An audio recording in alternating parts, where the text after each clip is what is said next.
বন্ধুসকল আমাৰ বহুত লোক কৃষকসকলে আপোনাৰ মোক মেছেজ কৰি কয় যে আপোনাৰ কোনটো সময়ত কি খেতি কৰিব লাগে সেই বিষয়ে আপুনি অৱগত কৰক বা আপোনাৰ সেই বিষয় লৈ আপোনাৰ জানিবলৈ কাৰণে মোক মেছেজ কৰে।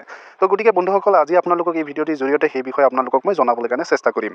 তো বেছি দীঘল নকৰি মানে কথাকেইটা বেছি আৰু কিবাকিবি নকৈ পেলাই আহক আজি আপোনাৰ মূল বিষয়টোলৈ কাৰণে আগবাঢ়ো। তথাপিও এটা কথা আপোনালোকক মই ৰিকুৱেষ্ট কৰোঁ, এনেধৰণৰ ভিডিঅ' পাবলৈ কাৰণে প্লিজ চেনেলটি ছাবস্ক্ৰাইব কৰি পেলাই আপোনালোকৰ মতামত এবাৰ নিশ্চয় কমেণ্ট কৰিব, তেতিয়া ভাল লাগে। আপুনি ভিডিঅ'টো অন্ততঃ কেনেকুৱা পাইছে, ভাল হ'লে ভাল, বেয়া হ'লে বেয়া, সেই বিষয়ে আপোনালোকে অৱগত কৰিলে অন্ততঃ মোৰ যি কষ্ট হয় সেইটো আপোনাৰ সাফল্যমণ্ডিত বা আপোনাৰ কিবা এটা ভাল লাগে মানে। তো গতিকে প্লিজ সেইবোৰ নাপাহৰিব, অকণমান কৰি দিব, ভাল লাগে তেতিয়া। তো আহক ইমান আৰু কিবাকিবি কথা আপোনালোকক কৈ নাথাকোঁ, চবৰে সময় আজিকালি মূল্য বেছি। তো গতিকে আহক মূল বিষয়টোলৈ আগবাঢ়োঁ। চাওক বন্ধুসকল, আপোনাৰ গ্ৰীষ্মকালীন পাচলিৰ যিটো আপোনাৰ ৰোপণৰ সময় সেই বিষয়ে মই আজি আপোনালোকক অৱগত কৰাবলৈ কাৰণে মই চেষ্টা কৰিম। গতিকে ইয়াতে আপোনালোকে দেখিবলৈ পাইছে যে এফালে আপোনাৰ শস্যৰ নাম দিয়া হৈছে আৰু এফালে আপোনাৰ ৰোপণৰ সময় মানে কোনটো সময়ত আপুনি খেতি কৰিব সেই বিষয়ে আপোনাৰ দিয়া হৈছে।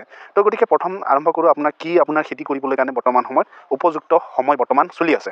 চাওক বন্ধুসকল, আপোনাৰ জাতিলাও, যিটো আপোনাৰ জাতিলাও কথা আপোনালোকে জানে, সেইটো আপোনাৰ বজাৰতো যথেষ্ট আপোনাৰ চাহিদা আছে। সেই আপোনাৰ জাতিলাও আপুনি ফেব্ৰুৱাৰীৰ পৰা মাৰ্চ মাহৰ ভিতৰত আপুনি লগাব পাৰি। এয়া আপোনাৰ বসন্ত ঋতুৰ সময়ত হোৱা হয়। তো গতিকে আপোনাৰ ইয়াৰ পিছতে আপুনি ৰঙালাওৰ খেতি আপুনি কৰিব পাৰি। এয়া আপোনাৰ গ্ৰীষ্মকালীন আপোনাৰ চপাবলৈ কাৰণে হ'ব। তো আপোনাৰ জানুৱাৰীৰ পৰা এপ্ৰিল মাহলৈকে আপুনি ৰঙালাও খেতি কৰিব পাৰি। 3 নম্বৰতে হ'ল আপোনাৰ ভেন্দি আপুনি লগাব পাৰি এইটো সময়ত। আপোনাৰ জানুৱাৰীৰ মাজভাগৰ পৰা আপোনাৰ জুলাই মাহলৈকে আপুনি ভেন্দি খেতি কৰিব পাৰিব। চতুৰ্থতে আপোনাৰ হ'ল কোমোৰাৰ খেতি আপুনি কৰিব পাৰিব। ফেব্ৰুৱাৰীৰ পৰা এপ্ৰিল মাহত আপুনি লগাব পাৰি। তাৰপিছত হ'ল আপোনাৰ তিতা কেৰেলা, মধ্য ঋতুৰ সময়ত আপোনাৰ লগাব পাৰি। আপোনাৰ ফেব্ৰুৱাৰীৰ পৰা মাৰ্চ মাহৰ ভিতৰত আপুনি লগাবলৈ পাৰি তিতা কেৰেলা। ভাত কেৰেলা আপোনাৰ ফেব্ৰুৱাৰীৰ পৰা মাৰ্চ মাহৰ ভিতৰত, জিকা ভোল আপোনাৰ জানুৱাৰীৰ পৰা মে' মাহলৈকে আপুনি লগাব পাৰিব। পটল জানুৱাৰীৰ পৰা ফেব্ৰুৱাৰী মাহৰ ভিতৰত লগাব পাৰি।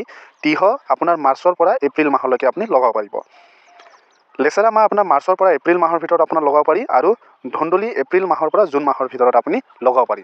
তো গতিকে বন্ধুসকল আপোনালোকক মই গোটেইখিনি কথা আপোনালোকক মই জনালোঁ যে আপোনাৰ বৰ্তমান সময়ত চলি থকা ছিজনটোত মানে আপোনাৰ বৰ্তমান সময়ত আপোনাৰ জানুৱাৰী, ফেব্ৰুৱাৰী, মাৰ্চ, এপ্ৰিল, মে' এই মাহকেইটাত আপুনি সাধাৰণতে কি আপুনি খেতি কৰিব পাৰিব বা কি আপুনি শস্য লগাব পাৰিব সেইবোৰৰ বিষয়ে মই আপোনালোকক জনালোঁ।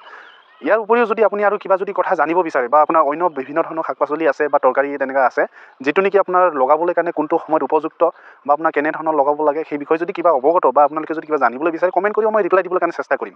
তো ইয়াৰ পিছতো মই এনেধৰণৰ আৰু ভিডিঅ' আনি থাকিম। তো এনেধৰণৰ ভিডিঅ' পাবলৈ কাৰণে প্লিজ চেনেলটি ছাবস্ক্ৰাইব কৰি লওক আৰু আপোনালোকৰ মতামতটি আপুনি কমেণ্ট কৰি দিব আৰু আপোনাৰ ভাল লাগিলে লাইক নিশ্চয় কৰিব। তো ইমানেই আজিলৈ বন্ধুসকল, ধন্যবাদ।